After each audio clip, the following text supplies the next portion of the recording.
ಆಕಾಶವಾಣಿ ಪ್ರದೇಶ ಸಮಾಚಾರ ಓದುತ್ತಿರುವವರು ಹರ್ಷವರ್ಧನ್ ಶೀಲ್ವಂತ್.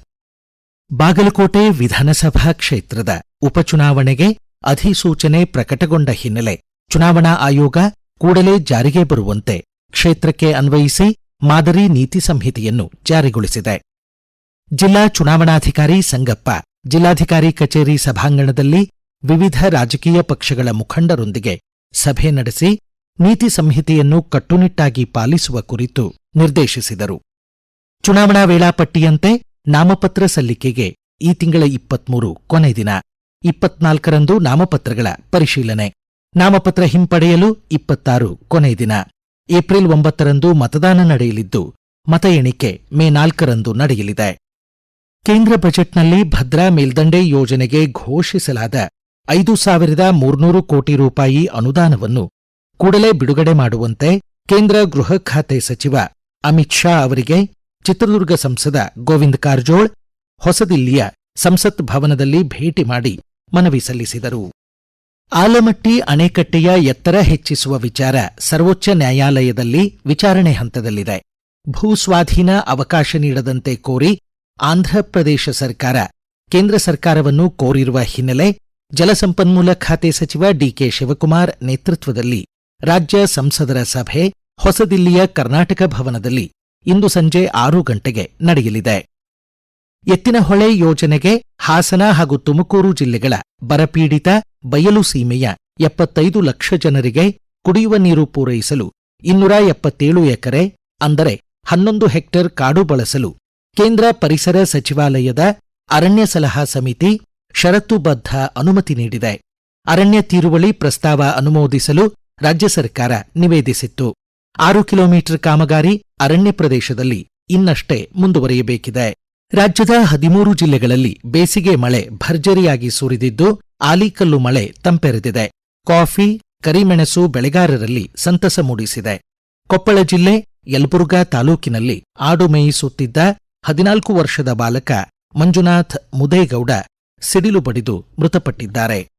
ಕರ್ನಾಟಕ ಉಚ್ಚ ನ್ಯಾಯಾಲಯದ ಧಾರವಾಡ ಪೀಠದಲ್ಲಿ ರಾಷ್ಟ್ರೀಯ ಲೋಕ್ ಅದಾಲತ್ ನ್ಯಾಯಮೂರ್ತಿ ಬಿಎಂ ಶ್ಯಾಮಪ್ರಸಾದ್ ಅವರ ನೇತೃತ್ವದಲ್ಲಿ ಜರುಗಿತು. ಒಟ್ಟು 3 ಪೀಠಗಳಡಿ ಜಿಲ್ಲೆಯ ಎಲ್ಲ ನ್ಯಾಯಾಲಯಗಳಲ್ಲಿ ಬಾಕಿಯಿದ್ದ 55,410 ಪ್ರಕರಣಗಳ ಪೈಕಿ 4,567 ಪ್ರಕರಣಗಳನ್ನು ಹಾಗೂ 41,156 ವ್ಯಾಜ್ಯಪೂರ್ವ ಪ್ರಕರಣಗಳನ್ನು ವಿಚಾರಣೆಗೆ ಪಟ್ಟಿ ಮಾಡಲಾಗಿತ್ತು. ಆ ಪೈಕಿ 38,529 ಪ್ರಕರಣಗಳನ್ನು ರಾಜಿ ಸಂಧಾನದ ಮೂಲಕ ಇತ್ಯರ್ಥಪಡಿಸಲಾಗಿದೆ. ಕಕ್ಷಿದಾರರಿಗೆ ಪರಿಹಾರವಾಗಿ ಒಟ್ಟು 48,16,98,630 ರೂಪಾಯಿ ಪೀಠಗಳು ಆದೇಶಿಸಿವೆ. ರಾಜ್ಯ ಕಾನೂನು ಸೇವೆಗಳ ಪ್ರಾಧಿಕಾರ ಕಳೆದ 14ನೇ ತಾರೀಕು ನಡೆಸಿದ ರಾಷ್ಟ್ರೀಯ ಲೋಕ್ ಅದಾಲತ್ಗೆ ಸಂಬಂಧಿಸಿ ರಾಜ್ಯ ಕಾನೂನು ಸೇವೆಗಳ ಪ್ರಾಧಿಕಾರದ ಕಾರ್ಯನಿರ್ವಾಹಕ ಅಧ್ಯಕ್ಷರು ಹಾಗೂ ಕರ್ನಾಟಕ ಉಚ್ಚ ನ್ಯಾಯಾಲಯದ ನ್ಯಾಯಮೂರ್ತಿ ಅನು ಶಿವರಾಮನ್ ಇಂದು ಸಂಜೆ 4:30ಕ್ಕೆ ಬೆಂಗಳೂರಿನ ಕರ್ನಾಟಕ ಉಚ್ಚ ನ್ಯಾಯಾಲಯದ ಸಭಾಂಗಣದಲ್ಲಿ ಮಹತ್ವದ ಸಭೆ ನಡೆಸಲಿದ್ದಾರೆ. ದಾವಣಗೆರೆ ಜಿಲ್ಲೆ ಮಲೇಬೆನ್ನೂರು ಪುರಸಭೆಯ ಪೌರಕಾರ್ಮಿಕರಾದ ಶಿವಮ್ಮ, ರೂಪಮ್ಮ ಹಾಗೂ ರತ್ನಮ್ಮ ಅವರಿಗೆ ಅತ್ಯುತ್ತಮ ಸ್ವಚ್ಛತಾ ಸೇನಾನಿಗಳು ಎಂದು ಸ್ವಚ್ಛ ಭಾರತ ಅಭಿಯಾನದಡಿ ಪುರಸ್ಕರಿಸಲಾಗಿದೆ. ಹೆಣ್ಣು ಮಕ್ಕಳ ನೇತೃತ್ವದ ಸ್ವಚ್ಛತಾ ಅಭಿಯಾನ ನಗರದ ಸೌಂದರ್ಯಕ್ಕೆ ಹೊಸ ಹೊಳಪು ನೀಡಿದೆ ಎಂದು ಶ್ಲಾಘಿಸಲಾಗಿದೆ. ಚಿಕ್ಕಮಗಳೂರು ಜಿಲ್ಲೆ ತರೀಕೆರೆ ತಾಲೂಕು 19ನೇ ಕನ್ನಡ ಸಾಹಿತ್ಯ ಸಮ್ಮೇಳನ ಇಂದು ತರೀಕೆರೆಯಲ್ಲಿ ನಡೆಯುತ್ತಿದೆ. ಬೆಂಗಳೂರು ಆಕಾಶವಾಣಿ ಕೇಂದ್ರದ ಕಾರ್ಯಕ್ರಮ ಮುಖ್ಯಸ್ಥ ಎಎಸ್ ಶಂಕರನಾರಾಯಣ ಸಮ್ಮೇಳನದ ಸರ್ವಾಧ್ಯಕ್ಷರಾಗಿದ್ದಾರೆ. ಪ್ರೊಫೆಸರ್ ಎಸ್ಜಿ ಸಿದ್ದರಾಮಯ್ಯ ಸಮ್ಮೇಳನವನ್ನು ಇಂದು ಬೆಳಗ್ಗೆ ಉದ್ಘಾಟಿಸಿದರು.